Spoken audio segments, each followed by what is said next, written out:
चलो धर्म करना प्यारी। विष्णु की महिमा, विष्णु अवतारी, बुराई का अंत, सच्चाई की जीत।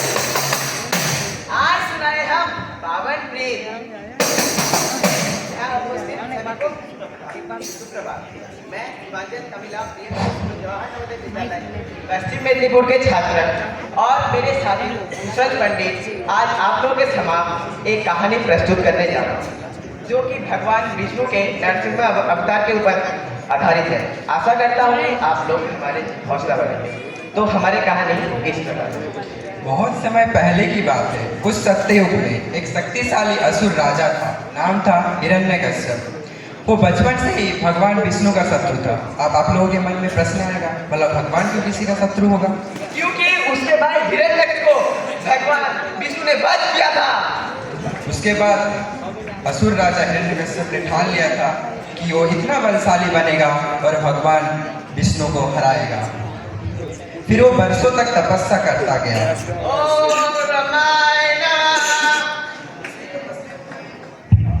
उसकी तपस्या से प्रसन्न होकर ब्रह्मा जी प्रकट हुए और बोले, बस क्या इच्छा है तुम्हारी, मांगो, वर मांगो।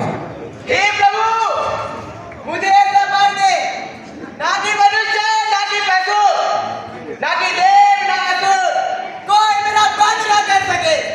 ना दिन में, ना रात में, ना धरती पर, ना आकाश में, ना घर के भीतर, ना घर के बाहर, कोई मेरा वध ना कर सके। ब्रह्मा जी ने वरदान दे दिया। अब हिरण्यकश्यप का अहंकार 7वें आसमान पर पहुंच गया।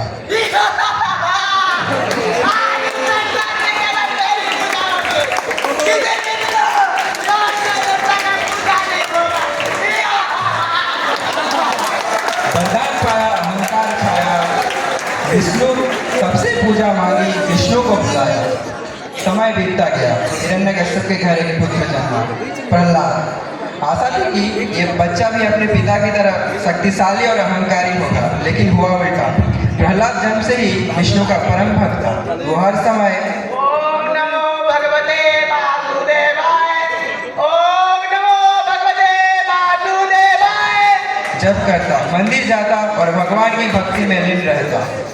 भक्ति पे डटे, सत्य से अड़े, मरने की चलो में सब युक्ति गढ़े। जब हिरण्यकश्यप को पता चला कि उसका अपना बेटा विष्णु की भक्ति करता है तो उसका क्रोध भड़क उठा। उसने समझाने की कोशिश की।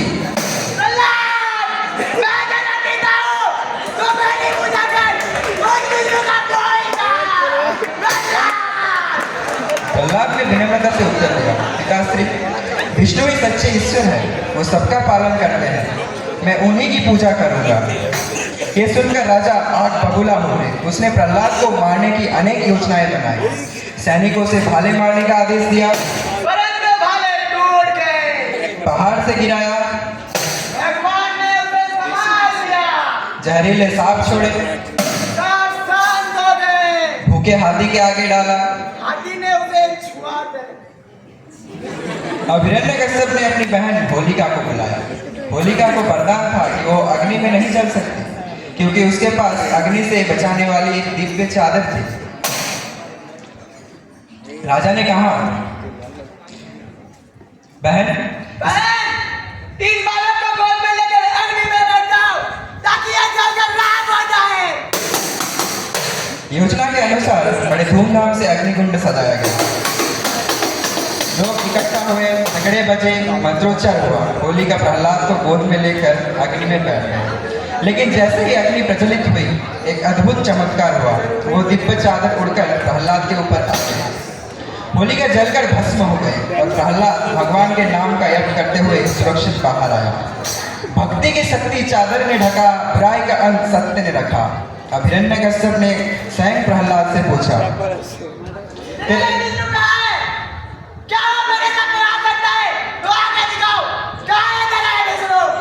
प्रहलाद ने शांत स्वर में कहा, पिताश्री, वो सर्वत्र है, इस खंभे में भी है।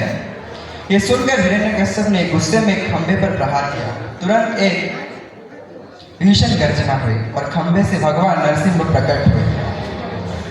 आधे मनुष्य, आधे सिंह के रूप में उनका स्वर गर्जन करते बादलों जैसा था। नेत्र अग्नि समान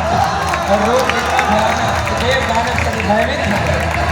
उन्होंने हिरण्यकश्यप को संध्या समय न दिन में न रात महलों के द्वार की चौखट पर न अंदर न बाहर अपने शक्तिशाली हाथों से न अस्त्र से न शस्त्र से फाड़कर अपने घुटनों पर लिटाया और फाड़ डाला। सारा राजमहल उस गर्जना और जय जयकार से गूंज उठा।